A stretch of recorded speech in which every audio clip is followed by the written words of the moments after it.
kwatiridde conversation yonna ekwata ku ggwanga naye ate erimu ne perspective ya history ate ne ggwanga lyaffe ery'omu maaso.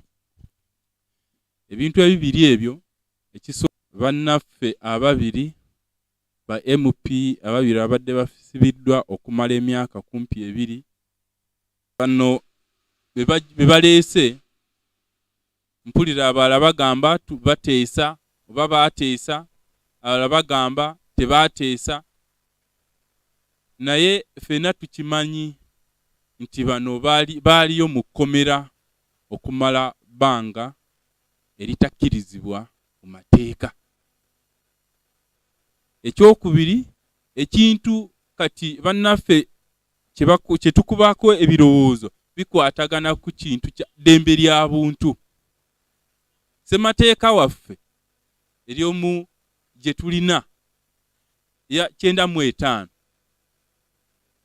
Article 20 etugamba human rights is inherent ate teweebwa gavumenti. Naye ffe kennyini tutandise okuwa Mwami Museveni ebbeetu ery'okutandika okukubaganya ebirowoozo ku bikwatagana ku ddembe ly'obuntu ery'abantu baffe. Ffe nga NIDI twagala kuteekayo eddoboozi. Ekisookera ddala nti webeera nga Mwami Museveni n'abantu be balowooza nti kirungi ky'abantu baffe okuvaayo era ne bajjayo Ssewanyana ne Ssegirinya mu kkomera, wali abantu abasukka mu 6 bakyavundira mu makomera. Era tusaba nti nabo bakole ki? Babatte. Basuuka mu 6 bali mu makomera, eddembe lya bito lirinyiriddwa, abantu abo bafunye tocha etagambibwako, amaka gaabwe gafudde, abaana baabwe tebagenda ku ssomero, n'abalala tetumanyi gye bali. Tusaba nabo bebamanyi betumanyiiko nabo babatte. Museveni be yakweka nabo babalage bantu baabwe, nabo bebatta abaafa nabo rekodi eveeyo, tumanye nti Mwami Museveni yeekubye mu kifuba. Omanyi buli lw'okula emyaka waliyo realities ezijja nti kirabika nti emyaka kisanze okumugamba nti munnaaye waliyo by'olina okukola ebitereevu. So tusaba nti ssebo nga tonagenda, abantu abo abasuba mu 6 nga bewalese ba Ssewanyana ne Ssegirinya n'abo nabo baveeyo. Tumanye nti ensi abantu bonna basobola okukola ki? Teesebwa okubeerawo. Era ku gundi njagala kutwala eddoboozi lino nga ffe nga NIDI okubuulira bannaffe abatandise okwevuma. Kuno si kwerumaalumako, kwevuma. Kweweewuula mu maleediyo n'abalala nga bonna ba opposition muli mu kugwa mu katego ka Museveni. Mumanyi bulungi omusajja abafuze myaka gino gyonna, ye afuze nga gundi yeesinga obunene kuba yawulamu mwe mulumangana nga ye avuga kike. Temusobola kubeera nga mutandiise kutandika kuwakana nti oli yavaayo nga bateesezza, oli yavaayo nga tebateesezza. Ezo mu Luzungu tuziyita semantics. Tebiyamba bantu baffe. Ensi erina ebintu bingi Museveni byakoze bye tulina okubeera nga tugatta emitwe wamu tukyogereko. Sirowooza nti nno oba Honorable Abedi bonna muyinza okubeera nga muli batuufu, naye temuli batuufu olw'okuba muli mu katego ka Museveni. Bye mwogera katego ka Museveni mukaguddemu, era nze mbasaba nti tumukole ki? Mukaveemu. Muveeyo eyo, tandika okwogera ku bintu bikwata ku bantu baffe. Abantu baffe bali mu kubatta. Amataka gali kunyagibwa. Abantu baffe baavu tebanaba kuzaayo abaana ku masomero. Mwe ba MP muli kwogera nti tuteese oba tetuteesa. Mumugudde mu katego kaani kw'omusajja. Wiiki eyo era ba MP babiri babatadde nga tusigazaayo naku 2 oba lumu tujaganye oba Uganda ejaganye olunaku lwa Jonan Luwumu. Nze ng'omuntu nagamba waliyo be nagamba nti nze sinnaba kufuna nnyo nyege ey'okola ki ey'okubeera nga njaganya olunaku lwa Jonan Luwumu olw'okuba eri ku account engeri gye tujaganyamu buli kimu kyonna kirabika ng'emboozi gye tusinziramu okujaganya eri ku mboozi Museveni gy'aleeta. Ate omusajja oyo amazima ge gabeera matono. Era buli lw'ojaganya ekintu kyonna nga osinzidde ku mboozi ya Museveni, wayinza okubeerawo possibility nti oyinza okubeera nga emboozi ye ojaganya ku bikifu, foundation eri ku kintu kifu kya bulimba. So tulowooza nti kituufu Jonan Luwumu yafiirira eggwanga lino ng'ayogera ebituufu, naye omuntu atugamba bino ayinza okubeera nga naye omanyi omuntu yenna waabeera nga amanyiddwa nga mulimba nnyo. Wali abantu abasiraamu abagamba wali abantu b'otajjaako hadiisi, oyo Museveni oyo nze simugjaako hadiisi. Ekyo kisooka. Naye ekyokubiri ate ekisinga okubeera nga kinene, bwe tubeera nga tujagana nti oli yatufiiririra era yafa ng'ayogera ku kintu ky'eddembe ly'obuntu, njawulo ki eriwo kati n'okubeera nga tukola ki era okuyita okuteekawo okubeera nga tujaganya olunaku lwa Jonan Luwumu ne muyita Museveni mulinga abalogo abazinira ku ntaana z'abantu, because buli kimu oli kye yafiirira bwe kiri. Wali omusajja wano gwe bayita Abbas Muhammad Kirevu gwe baakwata ne bamuteekako empingo, ne bamuteeka mu maaso g'abaana be, ne bamukuba amasasi. Mu maaso g'abaana be tewanayitawo wadde emyaka 2. Museveni n'avaayo n'agamba ekyo mubeere patient, ekyo mbadde nkimanyiiko. Waliwo omusajja wano eggundi ebwayise wano, security gye yagenda n'emukwata n'emuteeka wansi, bamuyitanga Zebra, ne bamukuba amasasi. Museveni n'agamba ki? Ebintu ebyokuwamba abantu bino ebyokuwamba ba politicians bano n'abawagizi b'ebibiina ebitandise ebyokuwamba, okubatta, ebyokukola ki? Kankubuulire nti abasiraamu ba Uganda bakibaddemu okutandika Museveni bwe yatandika okubeera mu byobufuzi bya wano. Babadde babawamba, babasiba, babateekako ebisango, ne babakuba amasasi. Naye babadde basiraamu. Ekyo kibaddemu okuva Museveni bwe yatandika ebyobufuzi bya Uganda. Era webeera nga wali abantu nga abadde tanayingirira bannabyabufuzi, wali abantu ababadde mu mbeera ya dduka be basiraamu abo. Era wali olumu Honorable Kyanja oyo yagenda n'abuuza nti kirabika wali amateeka amalala Museveni gafugisa abalala n'agafugisa ani? Kati kino ekyokuyingizaamu bannabyabufuzi akireese buleesi olw'okuba nabo batandise okubeera nga entebe yeetandise okukola ki? Okubeera nga threateningibwa. So mumanyi bavubuka bameka abasiraamu bameka? Siraba naye kati bannabyabufuzi bameka abaliriddwe batugamba goonya, babitugamba emisota.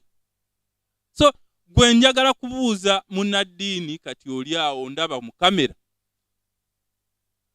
nti kati gwe wogenda ng'oyise Museveni nga yagenda okubeera omugenyi omukulu mu kujaganya obulamu bwa Jonan Luwumu, gwe munnaddiini we weetunuulira tolinga tozinira mu ntaana ya Jonan Luwumu, toli mu kulya mbaga ku musajja bye yakola.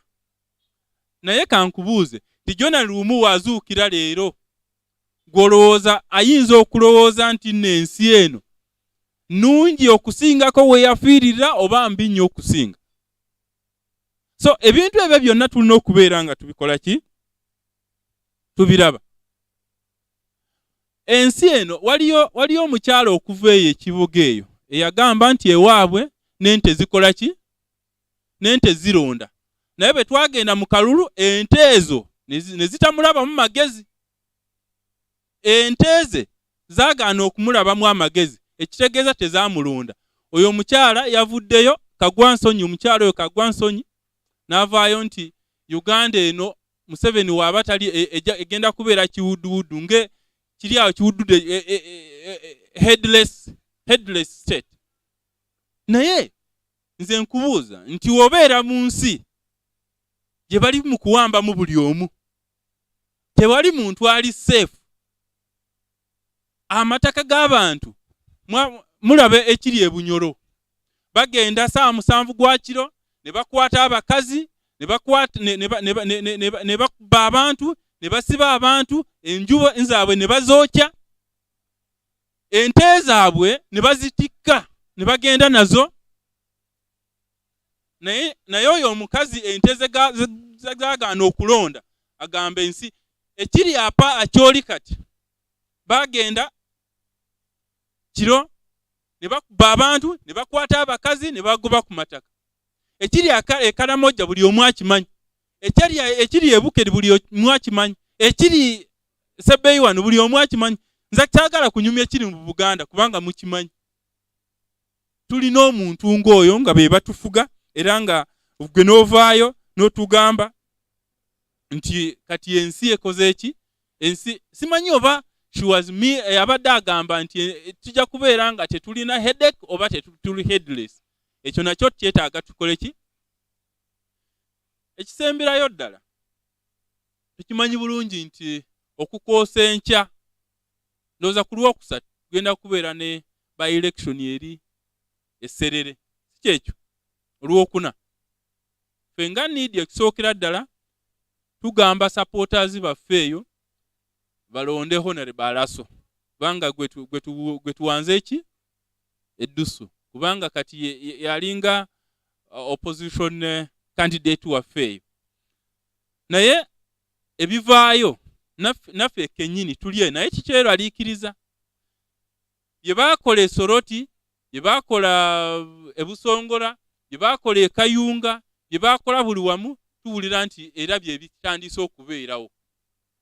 Ba RDCs bawaddeyo emmotoka z'aba RDCs ze zitambuza emigga ezikuba abantu. Electoral Commission eri awo nga kateyamba. Naye ffe tulowooza tugamba twali twagala kubeerayo ne candidate, naye bwe twalaba environment nga bwe yali kyekyatuganya nga need okuteekayo kani. Naye ffe tugamba ba supporters baffe okay bo bakole ebyambyoni bye bamanyi okukola. Electoral Commission kati eringanga eyalese omulimu gwayo NRM yegukola Esserere wali. Naye ffe tugamba supporters baffe ti candidate ffe gwe tubawaddeeyo ye Alice Alaso. Ekyo statement yaffe y'olwali gye tusobola okukola ki? Okukolawo. Ndowooza kangate mu Luzungu.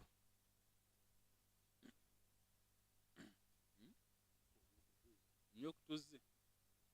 Profit mpa kutuze. Sajja ntumi okunywa kutuze.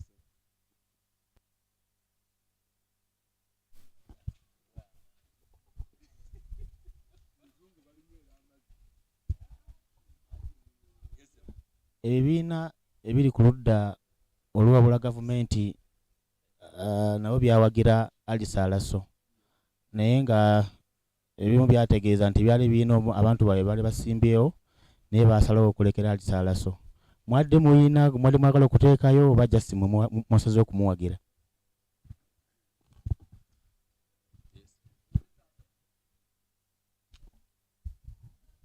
Kasule Mark Jackson erinnya lyange.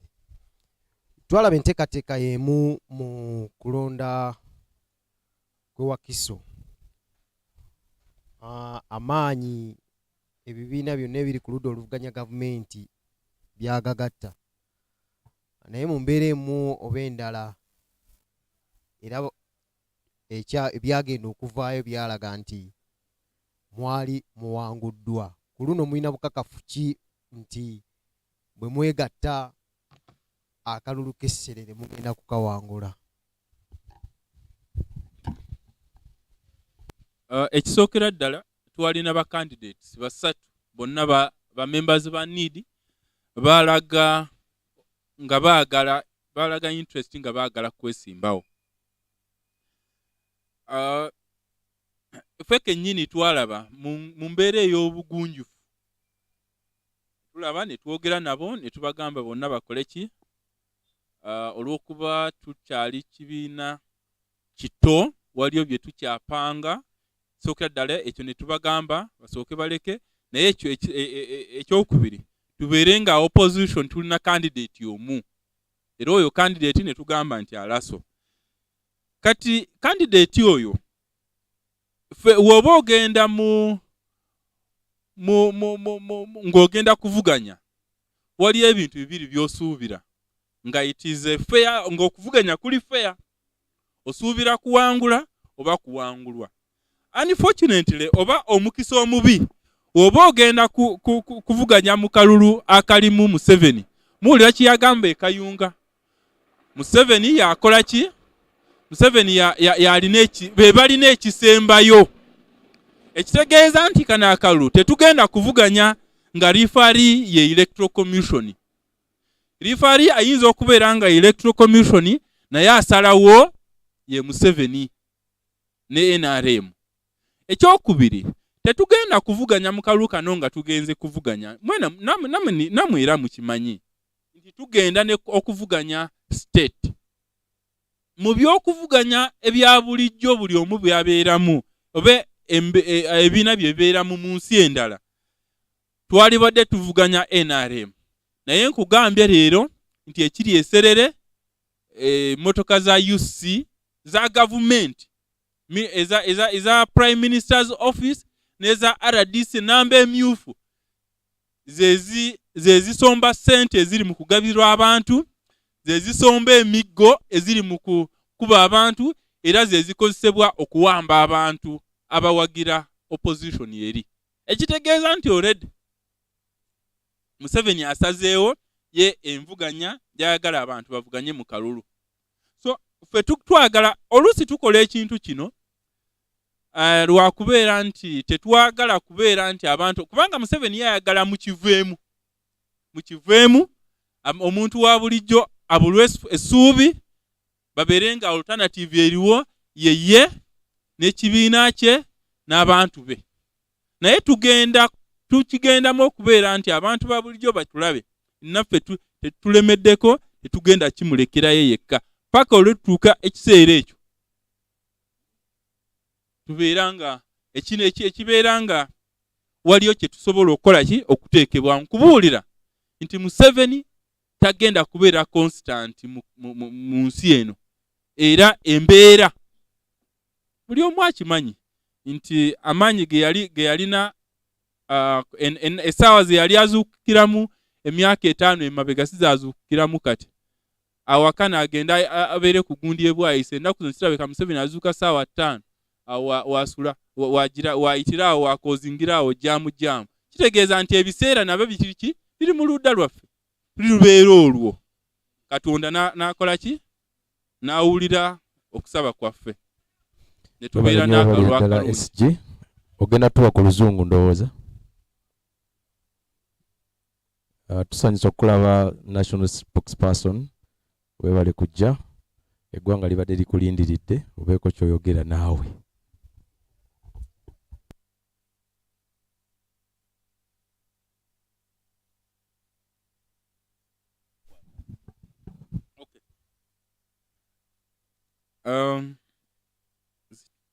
Good morning, ladies and gentlemen. I want to thank you for always making up to needs officers, because because of the always available need to have a conversation about this country and about issues that concern our country and our people. Last week we had two events or two things that happened that seem to have sustained and shaped the debate so far. The first one is the release of our two MPs who have unjustifiably, illegally and unlawfully been in jail for the last almost 2 years, being denied bail on grounds that were flimsy. Our first call is that now that if there was any, if it was an extension of whether charity, whether it is sobriety has come back to those who control the powers and so on, that now they are afforded to release these two. We have more than 60 people known, at least known as of now, incarcerated and still detained illegally in those dreaded jails across the country. We want to appeal and we want to voice out our proposal that they also be released to go and join their families so that they fend for their families. As we know in this country, men are the ones fending for their families. So we demand that they also be released. We have, for example, the 32 who we lodged out our petition, who are here still suffering illegally, civilian being detained at the court martial. We want those ones also to be detained, rather be released. Because rights and freedoms are not only limited to those who call the news, to the MPs alone. Ordinary citizens should also be afforded the same rights. That's one. Number two, we get dismayed that the entire thing has taken a twist of debate as to if negotiation or negotiation. Number one, these are matters of human rights. Article 20 even says that our human rights and freedom will not be granted by the state. But now, how can you negotiate human rights? And now, we are giving Mr. Museveni, and you know that's where Mr. Museveni always wants us.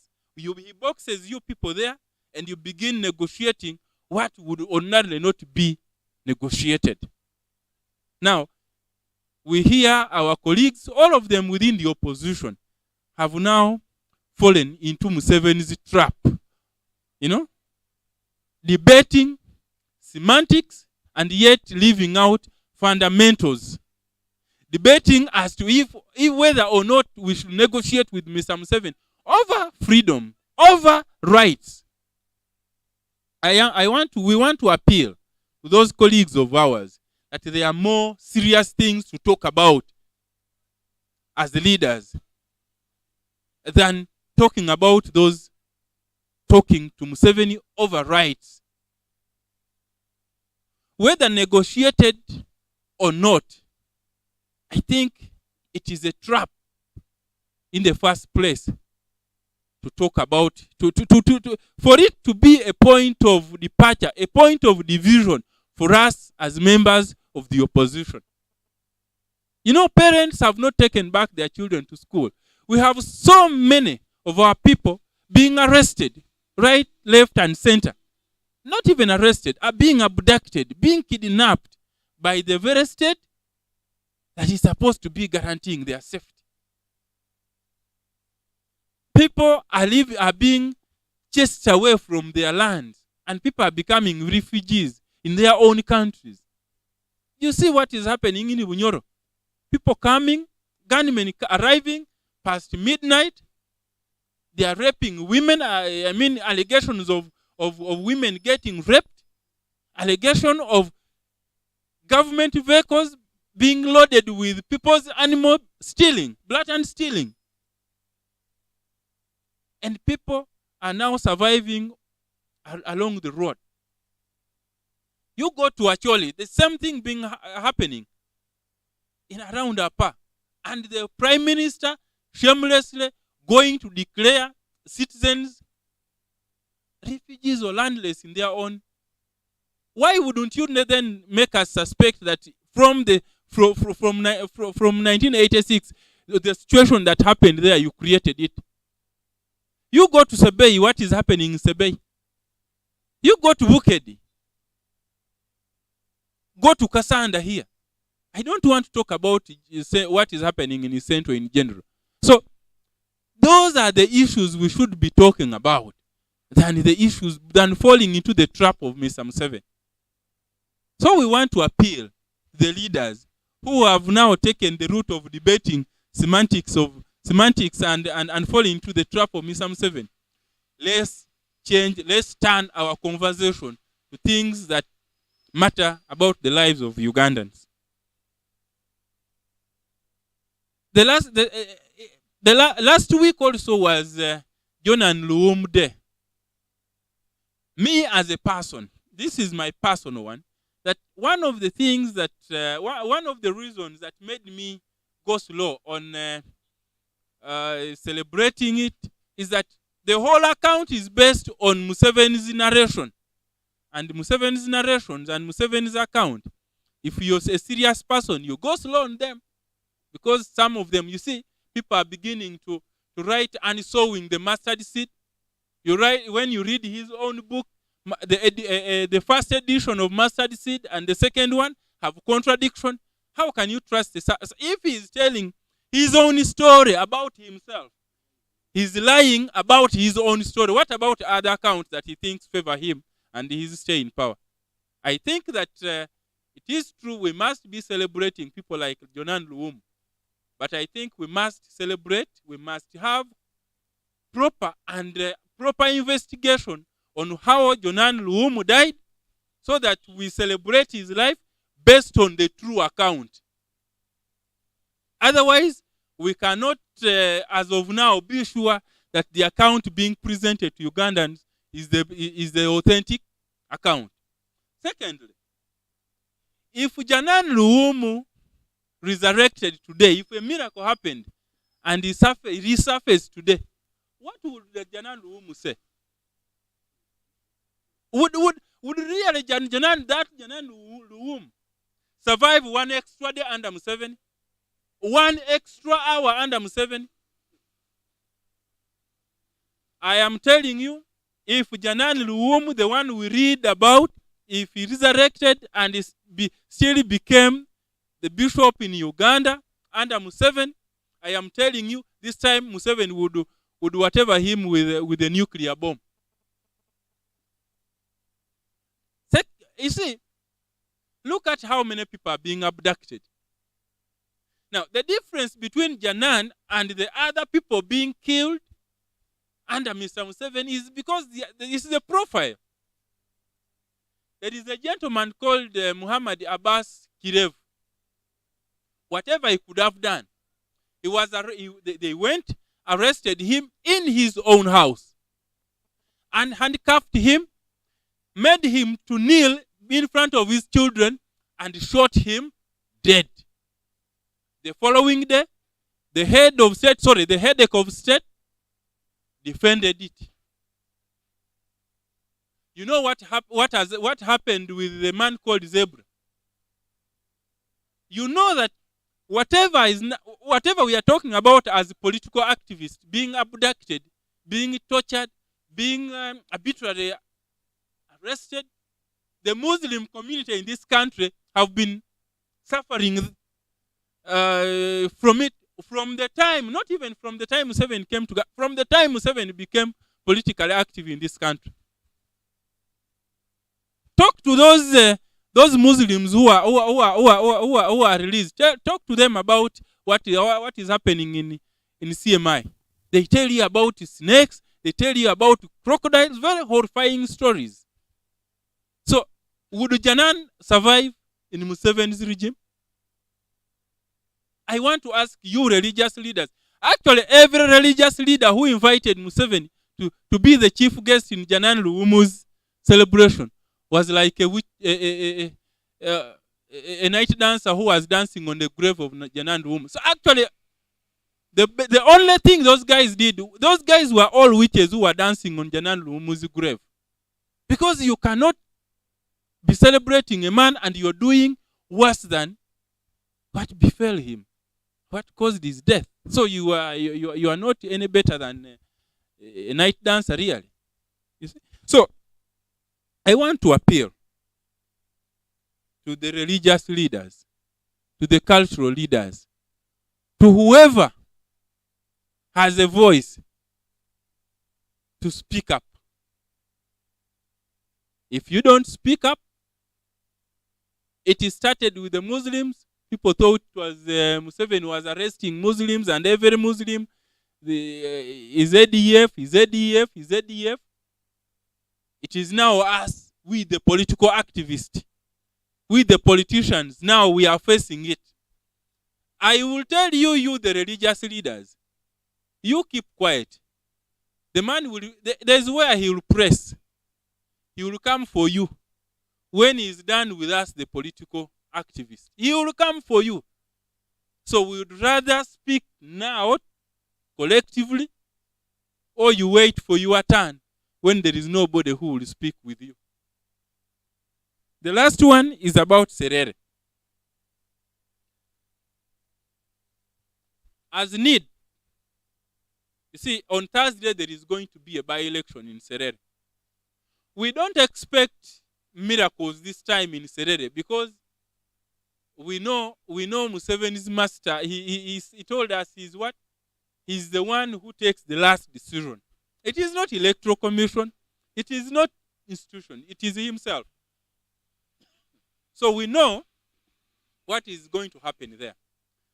But from the news we are getting from there is that already red number plates are the ones being used to give money. They are the ones being used to abduct people. They are the ones being used to transport goods. They are the ones being used to do all those things. So, but we appeal to our members as need in Teso or in Serere, that for us, we, as of now, we have endorsed Alice Alaso. Thank you very much. SG ebibuuzo tunawo ekibuuzo wano. Thank you so much. Just a simple clarification, especially on the last point you raised. Need taking part in this election that you already know the outcome. What does that mean? Isn't it legitimizing the process? Any other questions?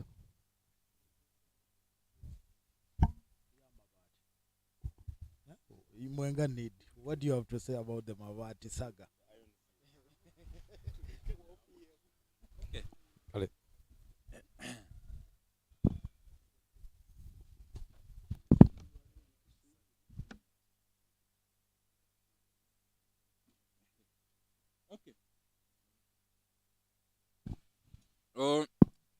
Legitimating the process? No. We know that Museveni always wants to, his ultimate aim is to make everybody lose hope. He wants us actually to withdraw so that we leave him alone on the arena.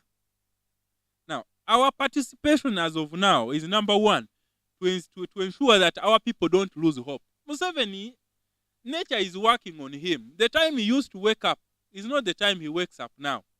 I am telling, and the trend and the speed is really good. The speed at which nature is catching up with him is good. So time is real on our side. So for now, what we are doing is to keep our people afloat and also to make our people know. Because some of our people in the villages there, when you tell them about Museveni, they used to think we are talking, you want to demonize some angel. So we want to show them that this guy is the devil we have been telling you. because right now the people in Serere, he's beating them. He's doing so much evil on them. So by then, he's also helping us. You know, you provoke him to help the people get awakened. The result will be, he might want to decide his own result, but the people will know the truth. If we don't participate, he will have fallen into his trap. So for now, that's what we are doing. Now, on the issue of Mabati, somebody is asking about, I don't know why Ugandans think every time something happens, it is new. You know that in the Prime Minister's office, there was a time some people went and stole jerry cans.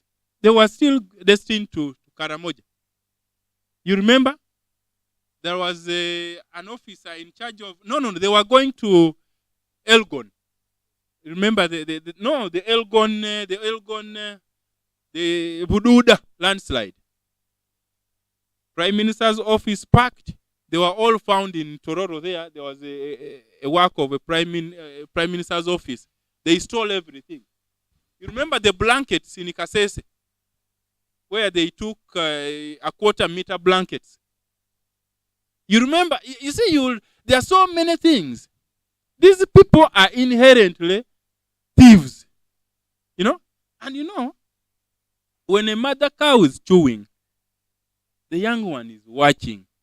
You can't be in a country where people, now, if they are stealing people's lands, they go 5 square miles, they are raping women, stealing. A gentleman from Bunyoro was telling us, an RDC who they thought was coming to rescue them, stopped, entered, and got his goats. Goats, RDC stealing the man's goats. He said 5 goats, and he took. Now, in a country that all those are happening, how can you think that stealing iron sheets is something? You know, Arabs have a saying that they have a story that one man had a friend and then gave a friend to keep some iron bars. Said, in 3 years, I am going but in 3 years, I will come back. It is an Arabic short story. I will come back and do it. And you give them, because I'm planning to build. When this man came back, the friend told him, man, the iron bars, you know, termites ate all your iron bars. The man said, really? Do termites eat iron bars? He said they eat. But these ones really ate. The ones, you know. Now, the man said, okay, he gave up because he couldn't do anything. Then he also, one time, said he was also going somewhere. This one had issues, said, okay, you keep for me these bags of cement. I will also come. So he also kept with. So when he came back also, he said, man, eagles came and carried all the bags of cement. The man said, you man, are you mad? Eagles to carry a bag of cement? Said, you man, what's wrong with you? In a country where you have termites that eat iron bars, expect eagles that carry bags of cement. So that is the story about this government. Thank you. Thank you very much. Can we hear from the rest of our national leaders? NSP?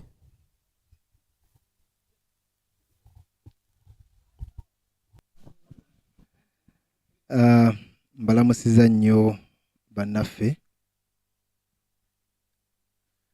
Nze ensonga eyange nabasuubiza nja kugibeerako ng'eggwanga tukola ebyobufuzi, naye ate eggwanga lirina okutambula nga liri ku layini entuufu. Ensonga yange eri ku bisiyaga.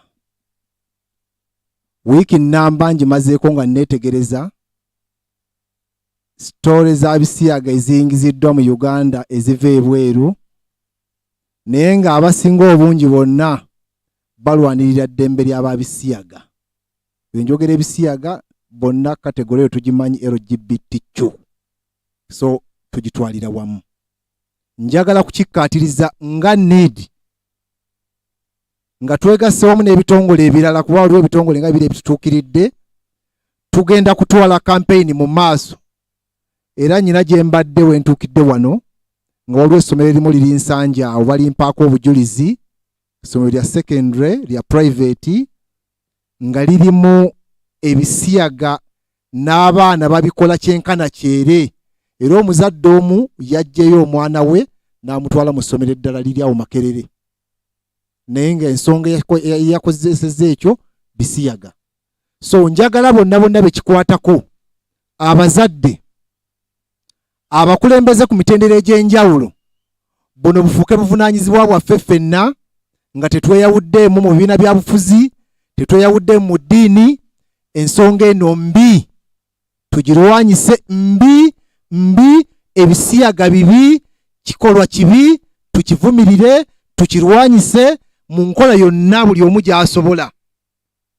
Mu society mwe tuli, buli omu alina ky'asobola okukola. Oba toli mukulembeze, ne bw'obanga oli just muntu owa bulijjo, olina ky'osobola okukola. Waakiri abazadde mwogere n'abaana. Story endala bagimpadde wonna akagifuna kati, essomero eyogera ku ssomero ly'amaanyi wano mu ggwanga ly'abawala. Sijja dyogera kuba sinagifunako nnyo obujulizi bw'amaanyi, naye bansuubiza n'obujulizi obusinga obuleeta. So kitegeeza ki? Abaana baffe tuba tutte mu bisulo, naye tubatwalidde sitaani.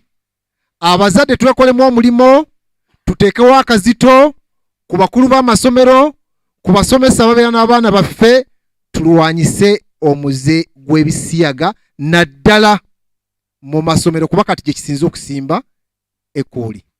Neyanzizza neyanzeege. Katuweko mu Luzungu. Ladies and gentlemen, I welcome you for today's session. My issue is about homosexuality, or the so-called LGBTQ. It is a vice that is spreading like fire, especially in schools. I would like to urge to all parents, to everybody concerned, to all our leaders, regardless of your political affiliation, your religion, etc., we should fight this vice. It's a habit, it's bad, we should not even come close to it. Please, we detest to that as need, and we are ready to fight it to its end. There are some organizations that have reached out to us. We are ready and we are about to partner with them to carry out this message across the country. And I would like to tell you, this morning I've got information. There is a particular school in Insanji, sub-county. It's a private school, one of the big schools. They are practicing this vice, actually openly. And one of the parents had to change the pupil from there, the student from there to another school around Makerere there. Meaning it's very serious in our schools, and I've just gotten information, another girls' school somewhere in this country, very powerful, they are giving testimonies about the same. So please, parents, leaders, let us all come up and fight this vice to its end. We shall not relent. We are going to fight it until we see it's done, where we are done with it. Thank you.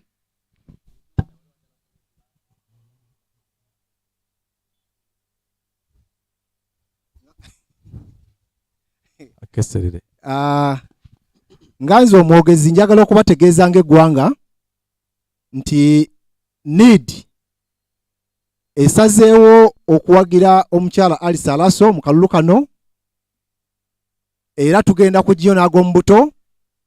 Tumanyi bulungi enteekateeka za gavumenti ezigenda mu maaso okubba akalulu, era emmotoka za gavumenti ze ziri mu kukozesebwa mu kuwenja akalulu, ssente zatandise dda okugabwa, abantu emiggo gibakubwa, ebikolobero bingi bigenda mu maaso. Naye tugamba nti katwetabe mu kalulu kano, katukole kyonna ekisoboka. Kale banaakabba, naye banaakabba, omulonzi ajja kuba asigadde ategedde amazima. Kubanga ebitundu byeyo omwegendereza, naddala nga politics opposition, si ew'amaanyi ennyo aliyo.